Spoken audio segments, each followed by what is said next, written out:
Hi, I'm Al, and in this Ski Kit Info review, we're going to look at Dynastar's M Pro and M Free skis.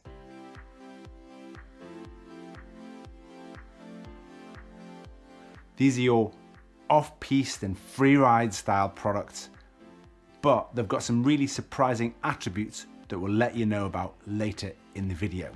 A huge thank you to Hemel Snow Centre. This is an indoor snow slope just outside London in the UK. And without that facility, we wouldn't be able to get our testing finished, especially given how hard it was for us to get to the mountains during the COVID pandemic. So a huge thank you to them. If you've got a local dry slope or indoor snow slope, it's a great opportunity for you to go along, support the slope, but mainly to get your ski legs back before you next head out to the mountains.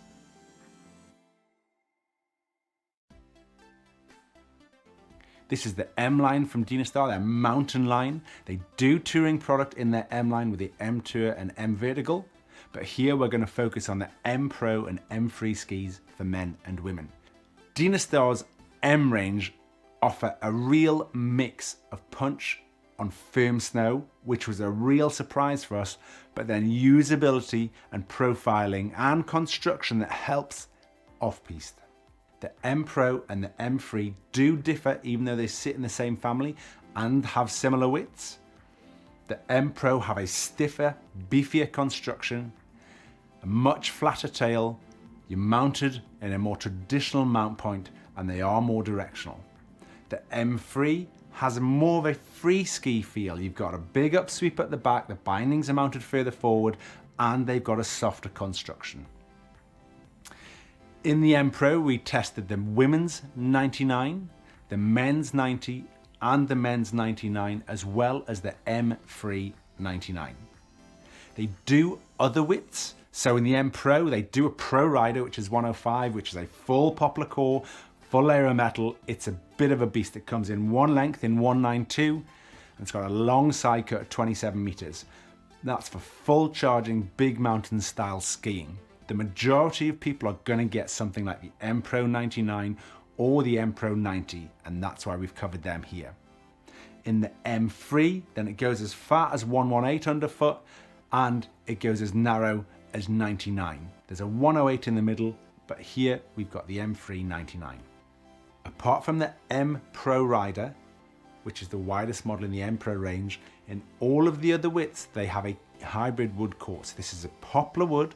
It's a great power and energy, keeps the skis really lively, but then that's combined with polyurethane. Don't think polyurethane is just soft and a bit limp and you're not going to have any life in the skis. It actually adds another dimension. So it brings the weight down a bit, which is a benefit in wider skis because you don't want them to be too heavy, but it adds dampening, which is brilliant because you don't have to chuck loads of metal in the ski to get that dampening. By adding the polyurethane, it keeps the ride really smooth, really supple, and you're not losing snow sensation, which can be a bit of a disadvantage if you chuck loads of metal in the ski. The M Pros do have a Titan layer on top, whereas the M Free skis don't have those. The M Pro 90, of these three models that we tested in the M Pro range, this is the narrowest. They do an 84, but really people are going to be looking at 90 and 99 and wider for free ride skis. Really interesting model, the M Pro 90. The grip from it was immense. It really does behave like an all mountain piste focused ski on that firmer snow. In all three of these M Pro models, grip was really surprising. And then you've got this huge rocker at the front, and it really is very pronounced. Quite a lot of taper, so the widest part of the ski is relatively far back, but that pairs really well with that Rocket TI layer, which is now at the front. Then it broadens out under the binding, so you've got lots of grip and punch in there. And then the metal layer stays relatively wide. It does narrow a bit after the binding, so it kind of tapers in from the sides, but it's still quite wide, and it goes a good distance down through the tail of the ski. That means also you've got a lot of energy out of the turn. There's a lot of pop out of that tail. So if you do want to ski with power, you do want to ski with aggression, then the M Pro 90 and the 99s offer you that skiing experience, and they are awesome.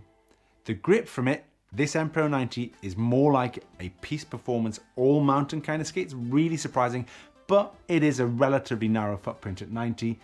But then combine that with that rocker, which really lifts up in variable, lumpy snow, challenging conditions off-piste, and especially in soft snow. So you get a good mix. For something that's relatively narrow underfoot at 90, you do get a surprising amount of float in it. Now, on firmer snow, and especially at speed, you do see the tip chattering. Now, that word see is very important. If you're looking at the ski, you can see it. When you are skiing it, it doesn't detract from the skiing experience. If you're just looking where you're skiing, not down at your skis, the tip chatter isn't detrimental. It really is a true kind of all mountain ski. It skis powder, it skis chop, it skis firm snow, it skis spring snow, and it does it really well. Moving on to the 99, so we've got the M Pro 99 for women and the M Pro 99 for men.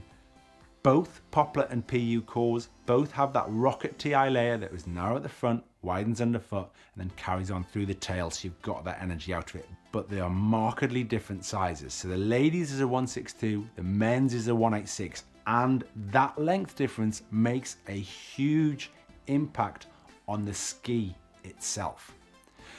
So we had men and women testing the ladies 99, the M Pro 99, and everybody, and probably more so the ladies actually. So Sally from Bartlett Ski had a really good comment on this, that it felt really, really short. It's a relatively soft ski because it's soft through the front of the ski. It's got this huge rocker. It felt really short. So even in a 162, you can size up from that. So if you've got good ability, you may want to look slightly longer than you might normally have in this ski. On the men's, it was a lot punchier, a lot stronger ski. You had to put energy into it, so you have to ski it hard to get the most out of it. But when you ski it like that, I mean, it is called an M Pro, so that kind of indicates where it's at. It was surprising. If you want to do shorter turns, you have to work for it, but I was amazed at how tight you could make the turns with good edge angles and good pressure through the ski. But really it wants to do moderate to long arcs, and it prefers moderate to higher speeds. That's when you're going to get the most out of the M Pro 99. For that kind of skiing, a bit of kind of big mountain charging, you want to ski some chutes maybe. If you want to ski tighter terrain, then you may step down length. This 186 is the longest model, but they do shorter lengths. I'm 80 kilos, and that's probably as long as I need to go in this ski. I don't need to go 190 plus. You can go 192 with a pro rider, but that's not the ski for most people. The 99 in a fatter footprint, if you want more of an all mountain feel, then look at the 90. The ladies is a ton of fun. It's so easy to use, especially in the shorter 162 length.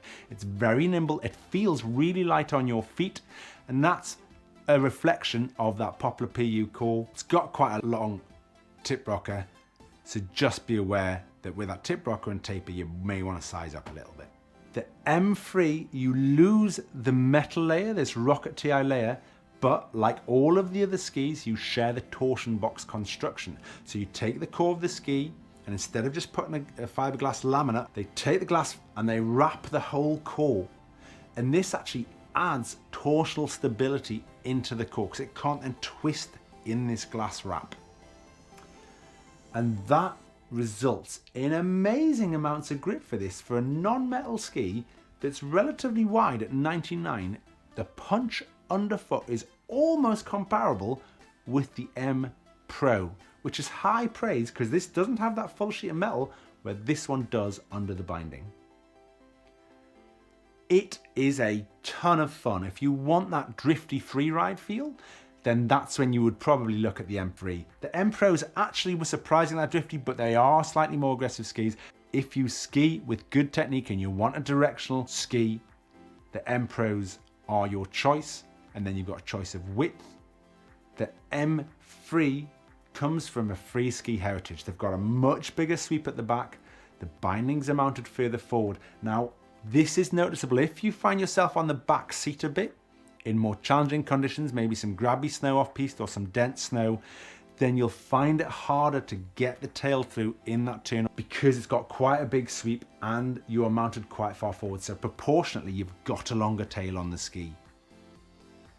If you've got good technique, if you are well centered or far forward, it isn't an issue, so that's not a problem. And if you're used to that style of ski where the bindings are quite far forward and you've got this big kind of almost twin tip style at the back, then that won't be a challenge for you.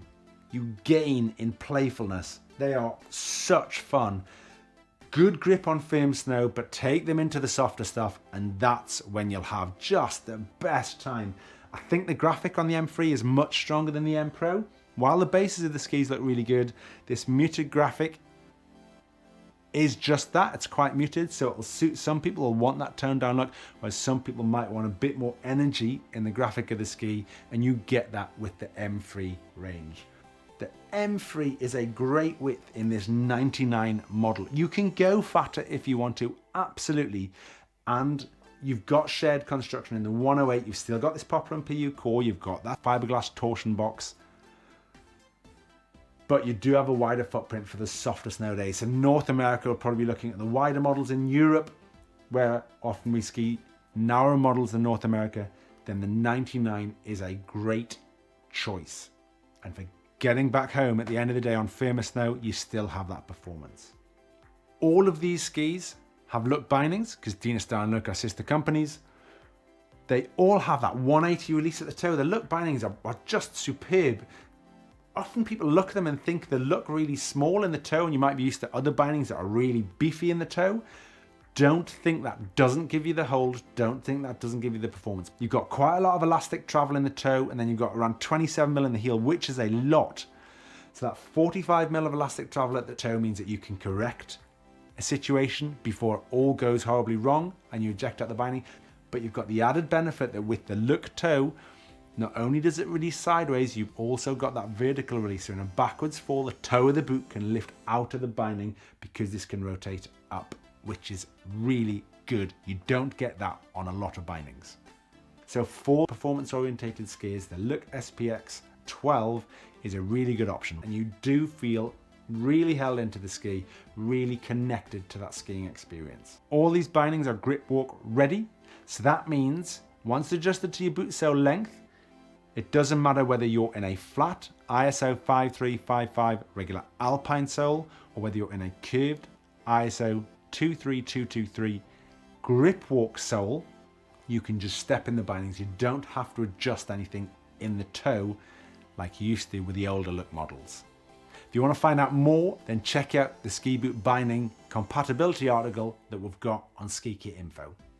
If you enjoy this video, hit the like button. It lets other ski fans on YouTube know about it, and it hugely helps the channel. So go on, hit like, it really helps us out. If you don't like it, put a comment. We can always look to improve these for you and give you the content that's going to help you for your next skiing adventure. If you've subscribed to Ski Kit Info, thank you so much and welcome to the family. If you've not subscribed, click the link below the video and hit that bell so you get notified each time we upload more content. So that is Dynastar's M-Line range, their M Pro and M3 models for winter 2021-22. Happy skiing, and we look forward to seeing you in the mountains sometime soon.